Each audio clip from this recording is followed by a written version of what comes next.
1 Kings 17. Elijah is fed by ravens. Elijah was from Tishbe in the land of Gilead. He said to Ahab, I serve the Lord, he is the God of Israel. You can be sure that he lives, and you can be just as sure that there won't be any dew or rain on the whole land.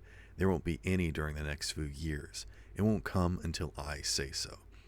Then a message from the Lord came to Elijah. It said, Leave this place.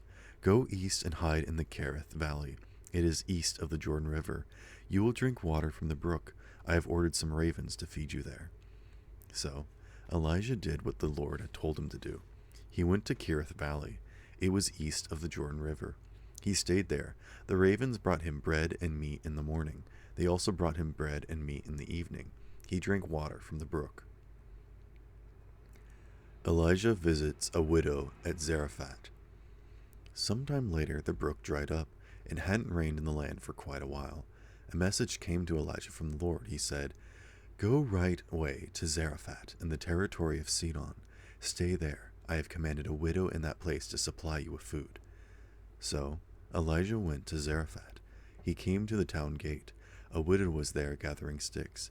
He called out to her. He asked, Would you bring me a little water in a jar? I need a drink. She went to get the water. Then he called out to her, Please bring me a piece of bread too. I don't have any bread, she replied, and that's just as sure as the Lord your God is alive. All I have is a small amount of flour in a jar and a little olive oil in a jug. I'm gathering a few sticks to take home. I'll make one last meal for myself and my son. We'll eat it. After that, we'll die. Elijah said to her, Don't be afraid. Go home. Do what you have said, but first make a little bread for me. Make it out of what you have. Bring it to me, then make some for yourself and your son. The Lord is the God of Israel. He says the jar of flour will not be used up. The jug will always have oil in it. You will have flour and oil until the day the Lord sends rain on the land. She went away and did what Elijah told her to do. So Elijah had food every day. There was also food for the woman and her family. The jar of flour wasn't used up. The jug always had oil in it. That's what the Lord had said would happen. He had spoken that message through Elijah. Sometime later, the son of the woman who owned the house became sick. He got worse and worse. Finally, he stopped breathing. The woman said to Elijah, You are a man of God. What do you have against me? Do you come to bring my sin out into the open? Did you come to kill my son? Give me your son, Elijah replied. He took him from her arms. He carried him to the upstairs room where he was staying. He put him down on his bed. Then Elijah cried out to the Lord. He said, Lord my God, I'm staying with this widow. Have you brought pain and sorrow to her?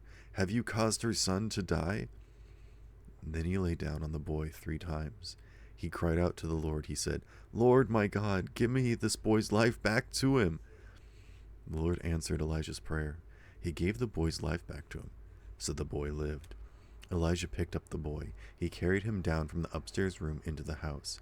He gave him to his mother. He said, Look, your son is alive.